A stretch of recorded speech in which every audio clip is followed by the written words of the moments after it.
आपण निजर बंधु अथवा बांधवी को गोलाप फूल निहाती भाव में दौथे खास करके जो भालेटाइन समय परस्पर को प्रायतः गोलाप फूल दियंती उपहार स्वरूप तो माने स्वामी स्त्री को भी दियंती माने निजर रिलेशनशिप को दृढ़ करने गोलाप फूल प्रायतः दे था भल पाइबा को मजबूत करने तो जदि आपण माने निजर संपर्क को मधुरतार परिणत करने चाहते कि निबिड़ता परिणत करने चाहते जो गोलाप फूल दौरान ये उपायटी करेंगे उपायटी हूँ कौन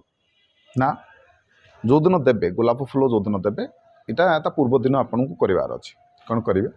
7टी घीर दीप नेबे एवं से 7टी घीर दीप को चारिपटे एमती करके रखिए मझिरे गोलाप फूलटी को रखिए जो गोलाप फूल देवे से गोलाप फूल को मझिरे रखिकी आपण को ये मंत्र उच्चारण करार अच्छे ओम श्रीम ह्रीम क्लीम सम्मोहनाय नमः ये मंत्र उच्चारण करेंगे 108 थर महादेवंकर ध्यान करी प्रथमे महादेवंकर कौन से मंत्र महादेव को ध्यान करेंगे जहाँ भी आपणकर दुख अच्छी जनइबे जमीक जनइबे जे आपण सहित विवाह बंधन में बांधा चाहते बोली कि निजर करने को चाहते बोली आपण प्रथमे जनइबे